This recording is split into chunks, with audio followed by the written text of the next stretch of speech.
Hour 3, and we're coming straight out of the Big Easy and into your cab. This is Road Gang Radio, broadcasting from the Fastport Studios with your host, the wild man of trucking himself.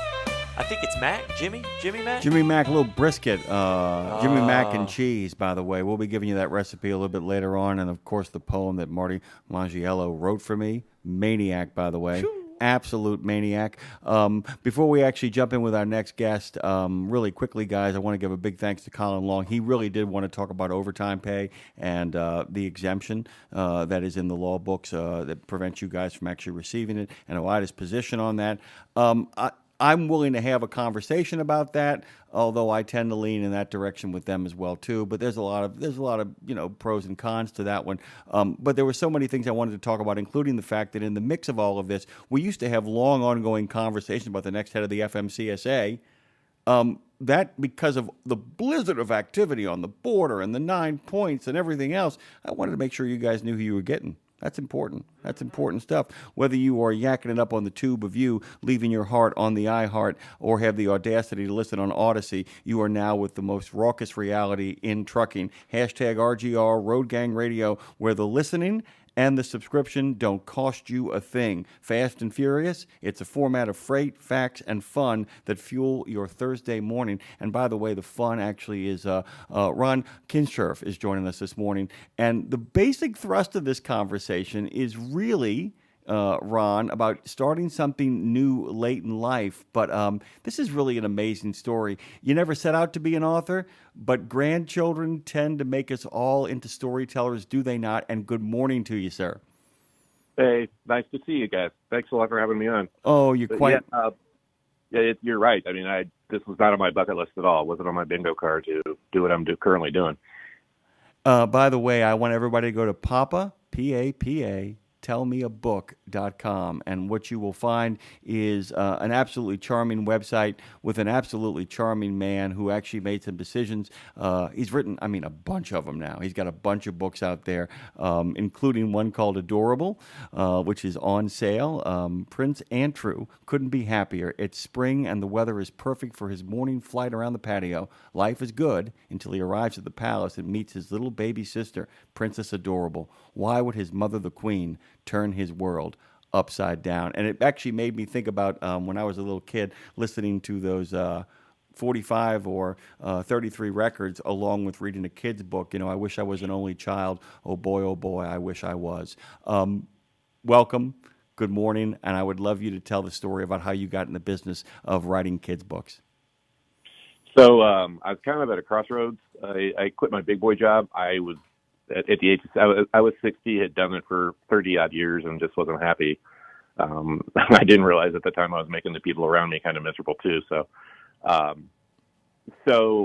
quit the big boy job. And one evening at Sunday dinner, we have everybody over for Sunday dinner, and people were throwing ideas out, what my next, gig would be, whether it was driving a school bus or working in a restaurant, all these kind of silly ideas. And my daughter-in-law just threw out there, hey, you should write children's content. You should write children's books. And I was like, what are you talking about? She goes, well, you're very creative with the way that you play with the grandkids. I make up stories with them and stuff like that. And I didn't take the idea seriously at all, until the following week. I was outside barbecuing, and my eldest grandson was stomping on anthills in the backyard. And I'm watching him do this. And I got this idea about writing a book from the ants' point of view, from having their homes crushed by a little kid. So that's how it all started. I wrote the story. I had a blast doing it. I wrote some more. And I kept getting ideas, honestly. I just kept getting more ideas about this ant colony and the situations they put themselves in. And basically, the colony, I found out later, the colony was a reflection of what I went through growing up and what we all go through. I created this little civilization under this patio that was led by a queen and an immature son, the prince, Andrew, and all these other ants had various jobs and would get in various situations where the queen would solve the problem. And I found out later, after I'd written about 4 or 5, I'd not published, but just written them, that a friend of mine was reading these stories, and she's one of the ones that convinced me to start publishing them. And she said, Ron, it's really cool that you have such a strong matriarch running your colony. And it just hit me that my father passed away when I was 5. And I was writing kind of about my childhood in a weird way. I was writing what I knew because my mom ran my life and ran my little colony, my neighborhood, so to speak. So that just blew me away. And the more I've gone along this path, other things have popped up very similar to that have influenced my writing and made me feel this is the path I should be on.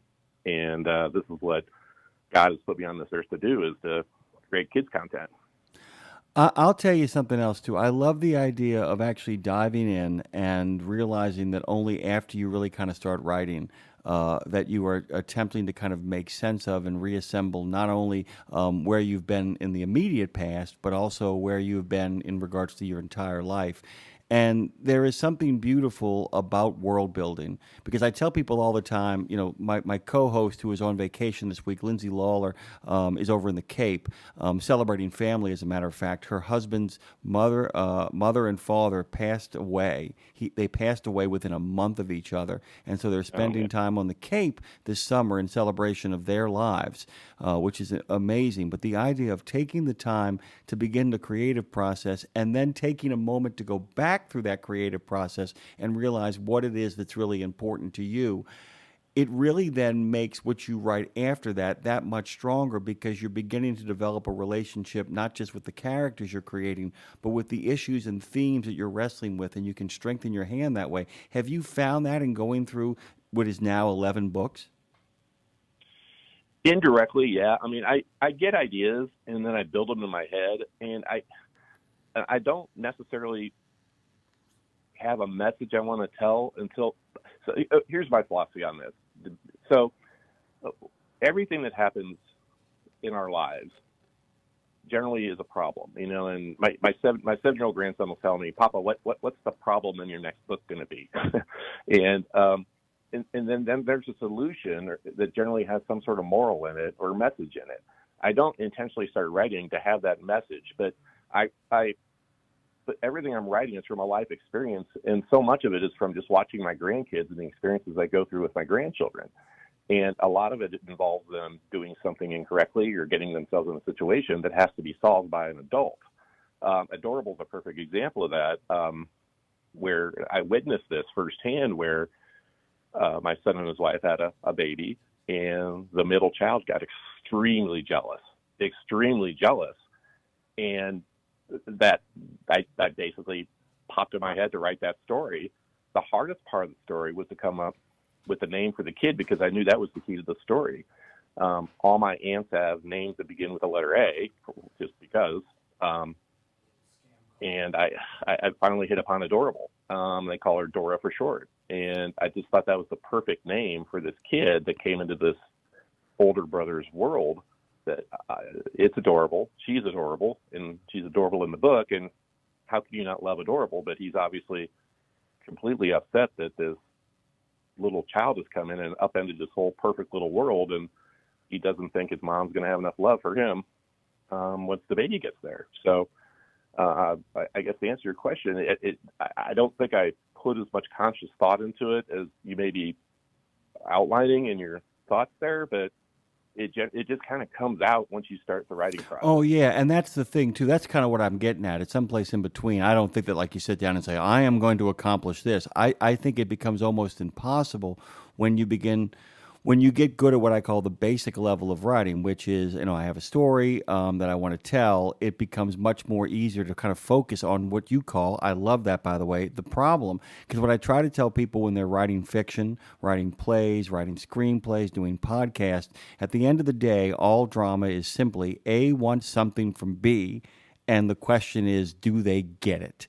Or do they get some version of that, or do they learn that they don't really need it? I mean, at the end of the day, you have a prince who wants his mother not to basically give up on his love for him, and believes that the obstacle to that is, of course, Adorable, Dora, which, by the way, made me laugh. We actually have a pet chicken that is now 12 years old named Adorasaurus, and we call her Dora for short. So that made me laugh out loud when I was kind of looking at your thing.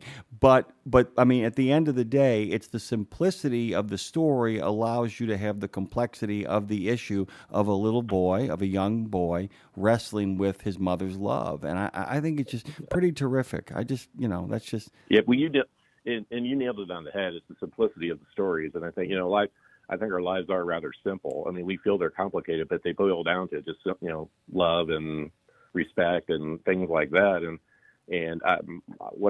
So there's some things I try to do with these books is one, to keep them simple, use words that kids will understand. It drives me nuts when I read a kid's book and there's words in there that a 4 or 5-year-old doesn't know. It's like, why in the world would an author put that word in there?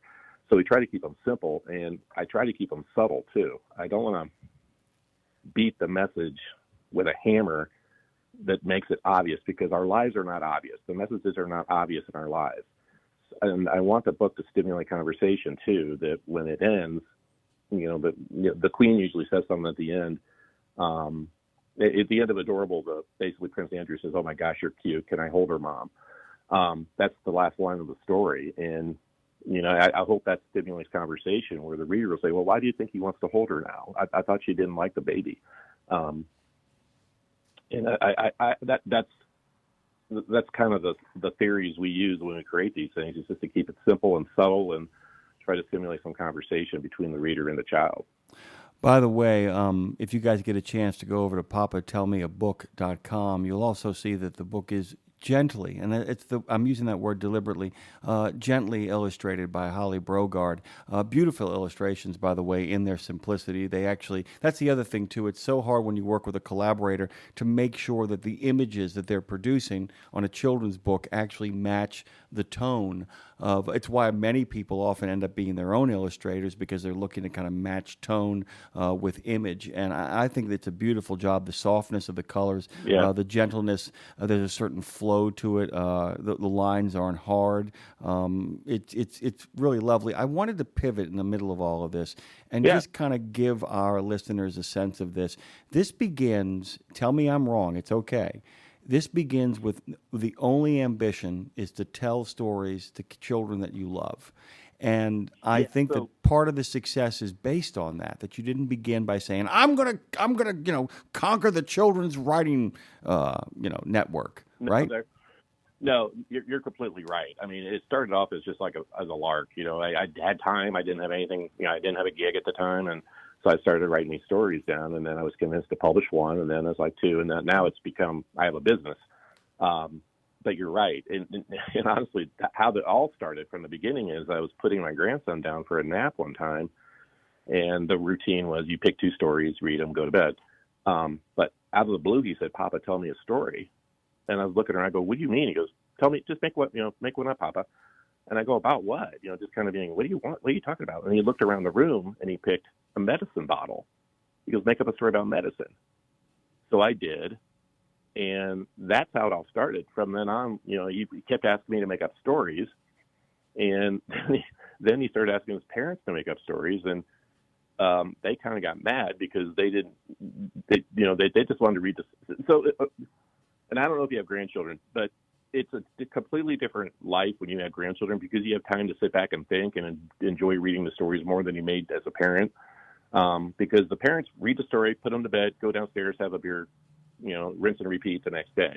As a grandparent, I started noticing when I was reading the stories, I enjoyed them a lot more, and I had more time to read them. And the problems I had with some of the children's books, and so I was able to, create the books the way I think they should be created. One of the things you mentioned about the illustrations is we kind of stole it from the Aha video, Take on Me. And I'm sure you're familiar with that video. Oh no, it's clear, by the way. It's clear, the idea of stepping in from a colorful world of reality into a soft pencil frame by frame cartoon. Absolutely. Yeah, so that's their illustration style. And I mentioned only using words to kids. No, also, we put our words on light backgrounds. It is so frustrating to read a kid's book. You read them in a dark room generally, right?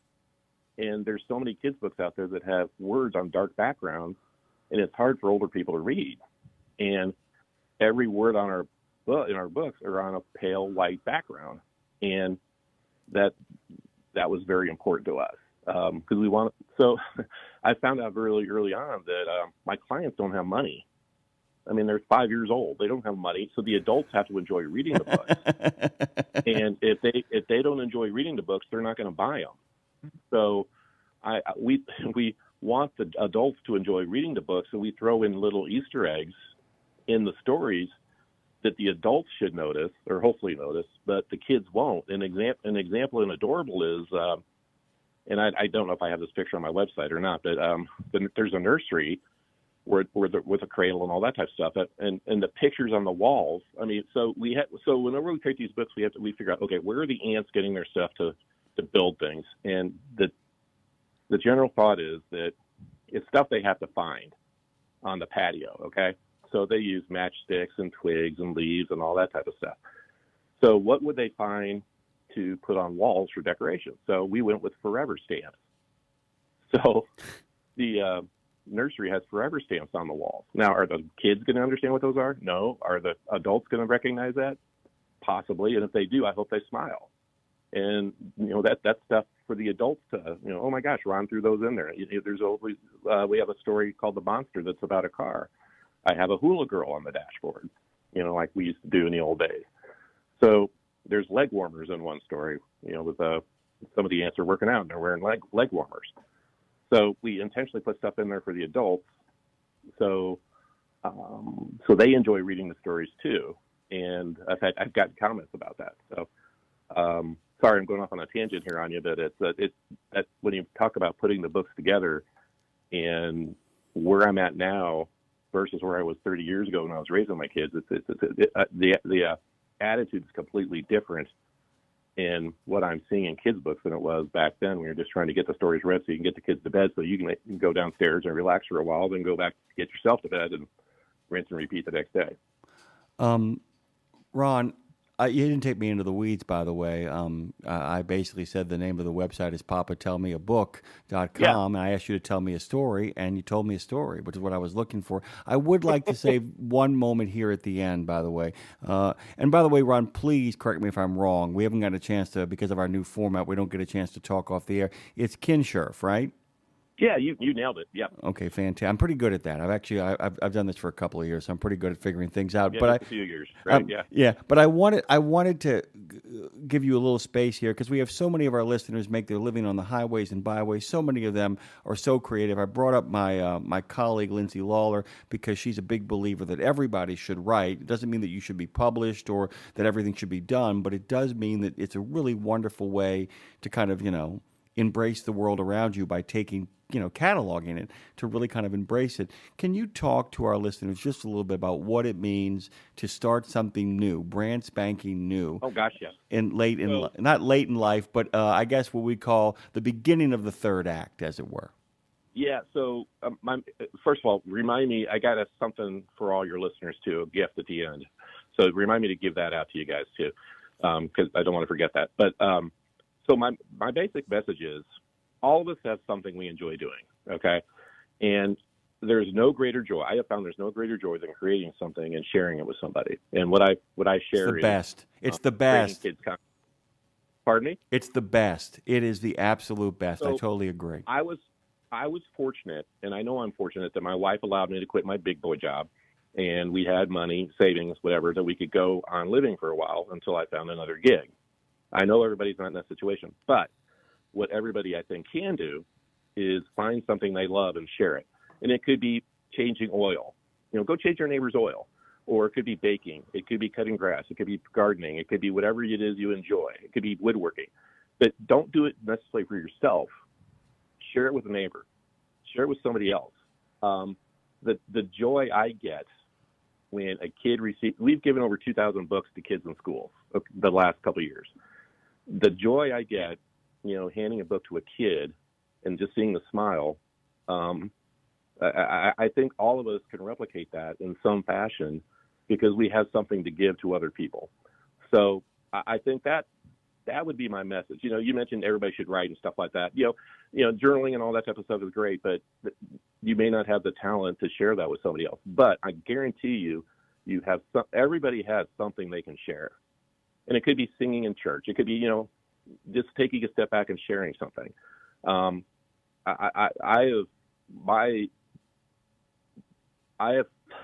My world has kind of opened up since I started this 4 years ago, and I'd never been really happier. And I think part of that is the sharing aspect of it. Yeah, and like I said, the thing is, and by the way, this is a big issue for me, not as a person, but I understand this better. I don't know if people know this, that men over 50 have a hard time making new friends, have a hard time meeting new people. I have been very blessed in my life to have added a whole new collection of friends in my life, and I can't tell you the vibrancy it adds to both me and those men and some women that I've actually been able to befriend along the way.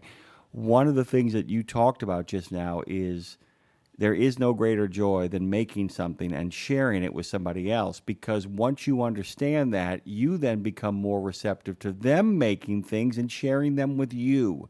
And it just makes for a much more empathetic, joyful world, because it means you don't end up in what I like to call, no offense to Idaho, which I love, but I call it the Idaho of the mind. I got that from the poet Robert Bly, where people kind of live by themselves with yapping dogs and AK-47s, and instead you get to live in a place where little boys swing on ceiling fans. And that's a good thing. That's a joyful thing. And it just opens up the prospects of meeting new people, because at the end of the day, I believe the going and the doing is really what kind of define us as people. And even if it's just going in your brain and doing things on paper and then sharing them with people and it helps when you're talented, Ron. So that's a good thing too. But you're right. We can find other places where we do things, whether it's showing off our garden, showing off our mechanic work. It's just finding something that you can share with people. Is that fair? Mm-hmm. Yeah, I agree. And I've just found a lot of joy. And again, I don't think I could have done this earlier, to be honest with you, because I didn't have the grandchildren. I didn't have the life experiences I have now. And I just think it's something I think this is the time for me to do it, and it's made me feel younger. But I do agree with you. As we get older, it's harder to find something, because life wears at you, man. I mean, life and work and whatever just wears at you, and finding that extra energy can be tough.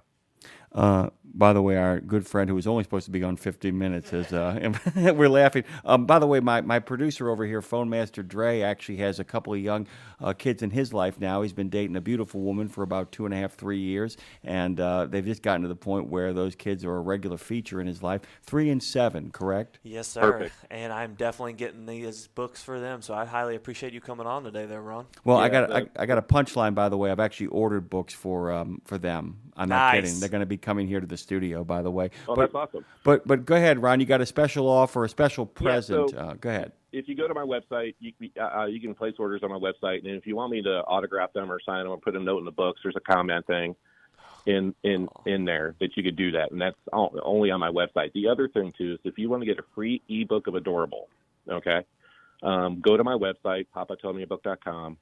There is a menu tab that says podcasts. If you click that, and it'll say free ebook and coloring pages or something like that, and the password is podcast, singular, PODCAST. If you enter podcast in there, you can download a free ebook, and there's some coloring pages from some of my other books, and then off you go. So I hope people do that. I hope they fall in love with Adorable. I hope they order a hard copy of Adorable and the other 10 books I've got, and just enjoy time with the little one in their world, and hopefully it'll start a conversation. By the way, I want to end it this way, by the way, that every single person out there on the road can relate to. David's sleepy face creased with a smile and his breathing slowed. The room flew through the nighttime sky, but someone had to steer it. So the boy jumped out of bed and found all the buttons that made the flying room go. It's a beautiful book, by the way. There's a lot of beautiful books here. The name of that one is called The Ceiling Fan. Worth checking out, as is Adorable. Ron, you're welcome back anytime you got something new cooking. We loved having you. Hey, I really appreciate the opportunity to talk to you guys, and I love talking about this craft and the reason I'm doing it. And hopefully, one person listening out there will, you know what, I can do something for somebody across the street, and it'll be a lot of fun. Big thanks to Ron, by the way. Appreciate the time he spent with us. It was longer than we anticipated, and that's what we like around here on Radio Nemo.